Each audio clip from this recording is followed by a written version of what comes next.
Welcome to another Online Personals Want CEO interview. We're actually joined today by the president and founder of Sparkology.com, and we've got Alex Fomansky here. Alex, welcome to the interview.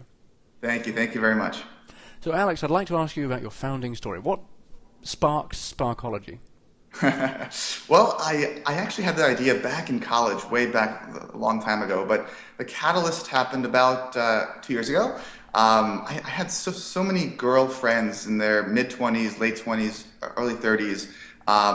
They were single, they were educated, they were ambitious, great gals, and they just were having so much trouble finding a man. And they joined your Match.coms, your eHarmonies, and I heard so many horror stories, and eventually they'd show me their inbox and show me the kinds of guys that messaged them, and the complaints were so similar across the board. It was that the men messaging them were just of the wrong caliber, and that they got like 30 messages a day that they eventually just started to ignore their inboxes. So I figured if that's the case, there's got to be an arbitrage for a good guy. So I joined I Plenty of Fish, I joined Match.com and tried the experience from a man's perspective. And I found it was pretty crappy for us as well. I guess two reasons. One, if you came on and found the girl that you were genuinely interested in and spent the time to write that personal long message, you'd find that that long message got in the same inbox as the 29 other guys that sent the messages that same day. And so you have to, whether you like it or not, conform to this numbers game where you have to just blast every girl you see, and that's just not who I am. And then the second bigger issue is that as a guy, your first interaction, there's this burden of proof, of proving that you're not a creep, that you are who you say you are, that you are ambitious, that you are educated, that you genuinely want to meet this person and go forth and date and maybe have something more serious. And this burden of proof is difficult. So I realized that these sites really don't cater to young professionals. Their bread and butter is the mass market. They want to churn in and out as many people as they possibly can. And there's this void in the market for really a quality-driven experience, for quality people and quality interactions. Got it. So it's really, you're kind of at the matchmaking end of the market, I presume. I see us as this bridge where at one end you have these mass market sites which are accessible and free for all, and then you have currently these matchmakers who charge $5, $10, $20, $100,000, like crazy amounts, and they're highly curated. And I see us as a tech platform that allows us to do both, right? We're curated, we're exclusive, but at the same time we're scalable and self-directed. So it's kind of the best of both worlds. Are you targeting a particular geographic as well? Like you're in New York, but you also have you live in Florida as well. What geographic are you going after first?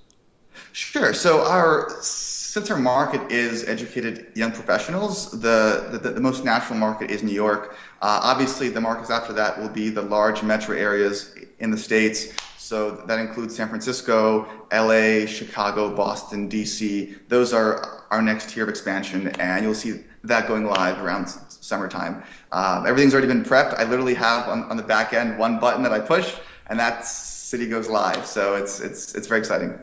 Of course, growing a dating site is a very costly affair. How are you priming the pumps with money? What are you looking for money now, or how have you filled the coffers ready for the growth? Sure. So I come from a career in finance, so I had some savings in the bank. But last April, we raised a pretty substantial friends and family round, and that's been great so far. And capital is not an issue. But I feel at this point we've proven out the market, we've proven out the platform, and we've proven out the team. So now that we're ready to scale even bigger, we are actually starting to raise a seed round now. Gotcha. So I like the sound of your white glove luxury service. That sounds very Yes. nice. If I were single, I'm sure I'd like to give Sparkology a shot, but I wonder, would I make the cut? Sure. So for us, the entry requirements are key. As I said, the quality is the most important thing for us. So currently, it's an invite-only experience. So most of our members are invited by existing members, which I can talk about later in terms of how the word spreads. If you're not invited by an existing member, then you go to our homepage and you apply. And to apply, you would submit your LinkedIn URL or Facebook URL, and that's how we screen you. So everyone is a young professional, but we do place a slightly higher standard on our men. So all of our men are verified graduates of top universities. At this point, we're at about 80 or so universities, which includes top 50 national in the US, top 15 liberal arts, and a handful of international colleges like Oxford and Cambridge. I think it's important to at least build a solid foundation of really high quality people. Down the line, we can expand into other ways of verifying, like, for example, where you work. But I think it's a lot easier to start, as Facebook did, with a core group that really defines the community and embraces everything it stands for. And then over time, you can find other ways to broaden. But the quality will always be paramount, and that's our focus just from day one to day 30. So you're manually reviewing accounts then? Right. So to verify the alumni status, there's two ways that we're doing it. One is you can give us your lifelong alumni email forwarding address, and we shoot you a confirmation email there. And if you don't have that, you leave your phone number, and someone from our staff will call you and have a personal conversation with you, not just to welcome you to the site, but obviously to ask you questions about your college experience and verify that you went to that school. I think it's similar to how I guess Israel's El Al airline service does it, where they have someone who speaks to every passenger that gets on the plane, because nothing's better than speaking to a real person in terms of getting real people on the site. Great. So let's see, when I make the cut, I went to the esteemed University of Hertfordshire in England. I don't think it's quite in the top 50. Don't think it's in the international list. I don't think you're there yet, but as I said... I did go to an executive education course at Harvard recently. Does that help? That might help a lot, actually.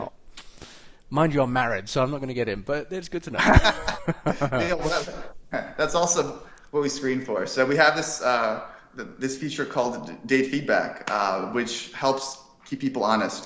So after a date, there's a feature that allows you to leave feedback for your date that our concierges see. And so far, we've had 2 guys who have been false in their profiles, and we had no problem kicking them out within 24 hours. It's very important for us. And the key is that since most members are invited by other members, not only does that guy get affected, but the person that invited him, now that guy gets called into question. So there's a sense of social responsibility in our community that makes it more of a community that you're proud to be a part of, and less just a bunch of singles that happen to be at the same place at the same time. What did they lie about? One guy lied about his occupation, and one guy lied about his age. Oh, the age. Oh, my God. Well, that's a common one. How far off was he? It was about around 10 years off, which... 10 years, okay, that's enough. In my opinion, that's way above the margin of error. How about the women? Because women lie more often about age. Yeah, so far we've had no complaints from guys, no negative feedback, and in fact, I thought that this feedback would be used to flag like the bad apples, but it's actually being used to share success stories. Like we had a gal last night left feedback, and it's so heartfelt. She said that not only was he honest and she's happy that she met him, but I quote, it was something along the lines of, he was such a gentleman, and that's exactly like what our site inspires. I'm all about empowering the modern gentleman. I think that the gentleman has been lost in the past decade, and you'll see through our local events and whatnot, we really focus on that. So it's cool to see the date feedback come back and highlight what we're trying to achieve. Now, I was very surprised at your price point. The price point seems extremely fair and low. Actually, it's under the average of the industry. You're charging $10 a month for women, and $2 to $3 per introduction. I'll say introduction per initial communication for the guys. So that seems low. What's the thinking behind the pricing? Sure. Well, so I guess there were two questions in there. One was the price point itself, and the other was the mechanic as far as like buying a conversation versus buying a month.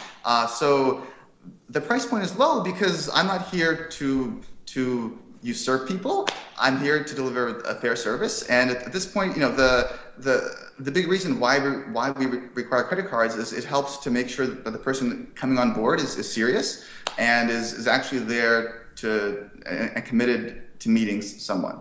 It also stops a lot of the fake, phony prank profiles. So for me, that's the core reason for charging people. As far as the difference in payment structure, look, men and women are different, and we treat them differently in a lot of aspects of the company.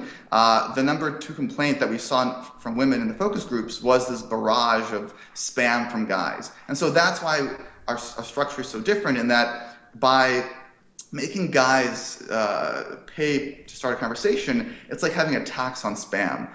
It's no longer cost effective to send 30 messages out a day. It's better now to pick those 2, 3, 4 women that you actually care about, and it's better because they're more apt to open it and reply. So it creates a better interaction dynamic for both genders. Women approach dating with a more longer term perspective, so they understand paying a membership fee, and included in that membership is the ability to start conversations with as many guys as you want. Guys are typically more transactional by nature. They see something attractive and they want it right there and then. Now, how would you say? How are you finding new members? A key question, actually. How are you going to actually prime the pumps, get to critical mass in the geographics you're targeting? Sure. So that's obviously a question or problem that every dating site has, and there's certainly bad ways of doing it, and I'm very much against that. I'm all for transparency. I actually helped an article in Beta Beat last week where we exposed these grimy things like buying profiles. So that's the wrong way of doing it, especially if you're building a quality-driven site. So for us, we have this thing called a race to 500 or a race to 1,000 in every city. It employs some gamification where it gets everybody on board to create a critical mass in order just to start interacting. So that's how you seed a city, for example. But as far as gaining new members, as I said before, the beauty about our site is because it is exclusive, because we are more high touch, because we have events that are even men only events and women only events, it is seen as more of a community that you're proud to be a part of, that you're okay talking about. And so I hate to use the term viral because I think dating inherently is not naturally viral, but I'll say that we're more viral than your common dating site. And we do everything we can internally to encourage that. So we give cool rewards for people who refer their friends. Besides just perks of membership, we'll send bottles of wine, we'll send T-shirts. We have a service called the CEO is your wingman, which is even more high touch, where I will literally personally be your wingman on the site if you give a certain number of referrals. So it's about going that extra mile and giving people the experiences that they can't get elsewhere, and that's really what gets people to make those referrals. Great. Now, Match.com has Daily 5. Most dating sites send emails with matches. Are you going to be doing that? I know that sending a bunch of emails works. I also know that as a young professional, I hate it. I like that every email that you get from Sparkology you view as a gift and you want to open it. So I think barraging people with emails every day is contradictory to our mantra. So for us, the way that we do the matchmaking thing is we actually have two directors of research. One's a Wharton professor, one's a Kellogg professor, and we have this cool algo. It's action-based. It's kind of like Pandora works, where we look at your real actions that you take on the site and naturally bubble up the right candidates. So rather than having you answer a bunch of profile questions or survey questions or take personality tests that our demographic has no time for, we let your actions speak for themselves. And how are you measuring success? And what is success? Sure. So that's also a great question that I think a lot of dating companies haven't focused on, because there's two elements of success. One is like, the business success, but I think that's a very myopic view. I think the better sense of success is how happy are people on the site. And so you can gauge that easily in terms of how many messages are sent, how the message sending correlates with the output of the algorithm. But I think a much more interesting concept is to close the loop on people meeting in person, and whether after meeting in person they still felt happy about who they met. And so we're working on cool technology now to really lever this date feedback concept that I spoke about earlier, and target that to people who we think have actually met in person to bolster the quantity of date feedback that we get. And based on that date feedback, that's how we can gauge if the people that we're matching, if the people who are interacting are actually having a great time offline. Great. Alex Formansky, you're the president and CEO, president and founder, I should say, of Sparkology. Thank you very much for your time. Thank you so much.